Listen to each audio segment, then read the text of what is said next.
Hello, hi, Xposed from Bros. Pacho, baby, and from your major was so. Football. She say Ghana football, you say down. Now, no, as say, academies. Now, academies, no, so I know, Nancy, or your pa.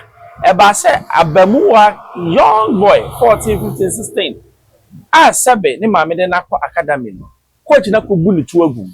E gas wo bu ni tuagu ma wa fa de to allegedly na tu nyina asai. Sabe si say baby aboy ni da no enye kra. Na we na Auntie Naa efre academy no some amasama ho from no buy no say o. Asem no mo kan e beto mo ni mo try some free coach no. Na some free coach no onfa. E go timra. Anase baby but no from me enura besine that coach madam me hu na nka men kan chiro me ntwa to be friend line ade na esi friend line mai de pa somewhat club na coach ne hu asem say aba mo se wa fa ne bag no koye na ne numbers nya adwuma obi ba na da emergency no obi ba Mama no mi busa no se wode ne betra club wanyem bia wanyi ne ska. Wose busu mi bia coach je na 1000 Ghana cedis. Odi ne ska?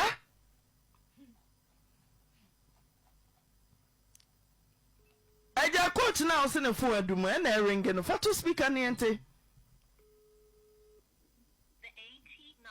Coach na wose ne phone na dum free nra ma free nra nyina de me friend say the magic aso nra nyina me friend sa friend na ye ji coach free wo na ye director of the club na ade na adum so be ka sa friend na egbo mu na ekoso no say ye minu akora na bibi anka enya me de intimi de say de be ya emra no be ye na adwuma no eno na wo say ye na secondly no kra cinema akola ne health hu hia me kra chen sa nti coach ne ba health ne be ko nanim Martin Pacho mi guso ame friend. The coach ne ba. Obi akansam na dia to so anasa wa kanse say no aye no. Wo denti na wudwane. Denti na wudwane nti mi say mi suspect say wa hwe ya. Enkwara na egu club am say o see ya baby mu nyina motohwe. Pastor kegu mike nim. Obapa no kra ba ko pe enye we nkwa na. Denti na wudwane. Adenti na wudwane. Wudwane aye den. Wojan enwa me na me ne kasai me ye be ma te sawa yonku be ma na me no kasai areti na wudwane akoyi coach no obetimi adwane obat won't me fa no nsie da ye ka kire na manate ba bi o obi opa wonu ansaranda ne self to the police ba bi o obi a onko police station be ni bia no akoka de wa ye no report no ma commander on no mo nche no every mre kuma sia na ye nya ya ju wa fa ne busa no ba bi o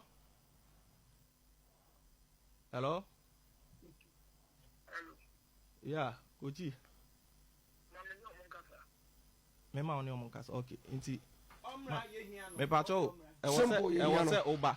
Wahu, e wo se oba ha sei na ye nyina ye tena se na nchirechiri mu a wo bia no, wo de aba because ye ba ha no, enye police asem, enye bibi asem. Omo pese omo tie wanu mu asem. Na won so de wo ka no, na waka.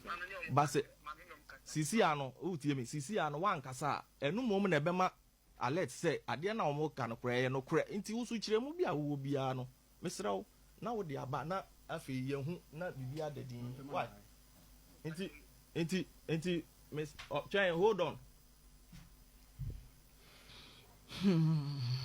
iPhone speaker no da Coach Ibrahim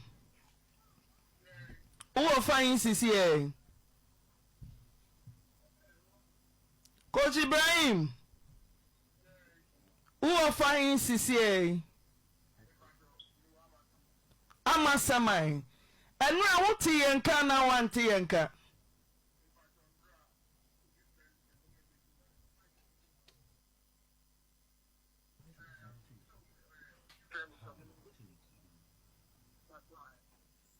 Tidinti da brand so in our phone adum. Asemo wo hwa ba mu oda ho a sebe onhu se ne oye no ho a sebe ne tu sa ne se kwan ni nyina asai kwan ni nyina abu a atu kese a odwen ho a wo hwa a wo ni asi na we ne kofo ebisa se na academy ne kura ye no are they being supervised by the GFA and I say obi asori keka no wate academy. People no more now. There some people that we can even rely on. Ni ewie na ante na ebo ma na onya coach no. Coach ni meka sa an wate na so enye no kore na ante na se da bi. Asem na o kanye phone so. Fi ba bi a won bra. Na ba wi a police ni gina wo wi a na o de wo ko. Eno se go tim bra. Coach Ibrahim. Who are fine CCA? Ama samai. Enu a wo ti yenka na wan ti yenka.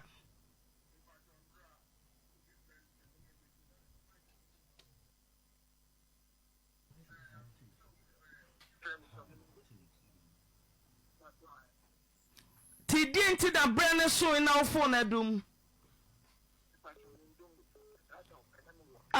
Enra ye from multiple. O phone no. Bomwa answering machine. Bomwa answering machine. Bomwa. Eti phone ye di mo dansa fe fui. What here summer Ransford? Aka Ransford Junior. What's in the same?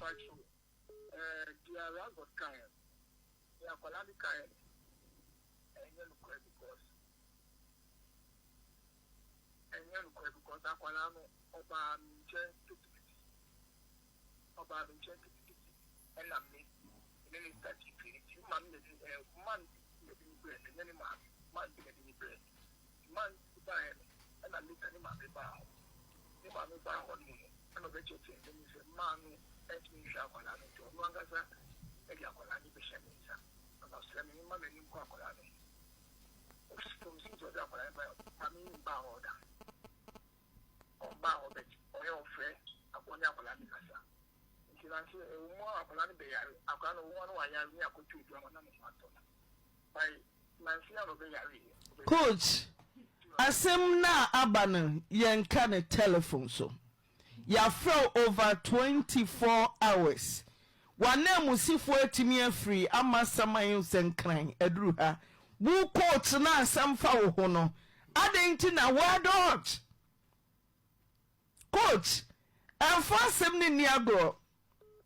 And me see enti ye hiao ye pon no nine ya Canada da nyasese yese na wote ye fe wanopa enti sana wa ye wadwene se wo ba ka wadu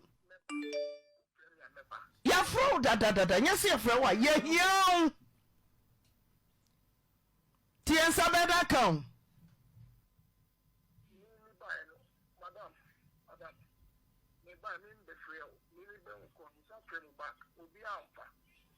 Uchema ye po adwuma no e na wo frɛ back. Ye frɛ ye bo wa mane so donko 1 o'clock. Wo sound nyina wa ha. Wo je penny sa me mama wonti a. 1 o'clock ye frɛ wo throughout. Coach, me see ye here wo Kumase. Coach, ye here wo Kumase. Sa, sisi a wo simu a, wo ma medu time a ye bepon. Ye hianti ye de wa nyame pa wo tena. Coach enu tena na wo ha. Nyame dia dum ye tena na wo ha. Ye ni wa na musifo ni hwe kan. Akora no obo Coach Ibrahim. Me se abone ne. Na wetie wo ba no obehwe image se wo ho no. O se wo enye me obowudin wa mo director din wa mo ye can say team manager bidin osi coach was I specific coach no so the Ibrahim Tony ye hia wa ewiase ansa na wode wo ba beje obi na se wo hu nipa akon ye ewiase asese ye wo nipa bonefo adoso enti ebi wo almost sese nkola se almost sese nkola obi wa 2 years months kra no obi sese no because anka den le be atwim say coach a ye dey akola bro say morality no spiritually guide no na football skills so ese otimi harness the talent no afa wo na wo say akola no na me sure say enye ehope. So I encourage said the Ghana Football Association as a matter of emergency omonko all the football academies normal try say they should do what we call proper supervision. Normal say even the training that they are receiving is the right thing because some say coach or ball and to say no one friend who coach and you will think for them baby. Young coach school can for you know because and yet then all start here day. Now we ban so baby at the Mekwesa.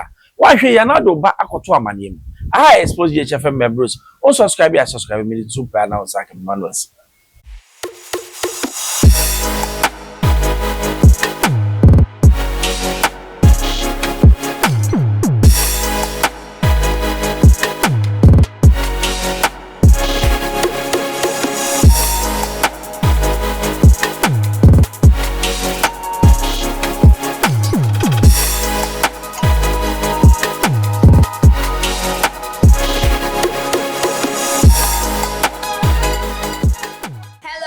Keep watching Xposed GH, the best channel on all of YouTube. Yes.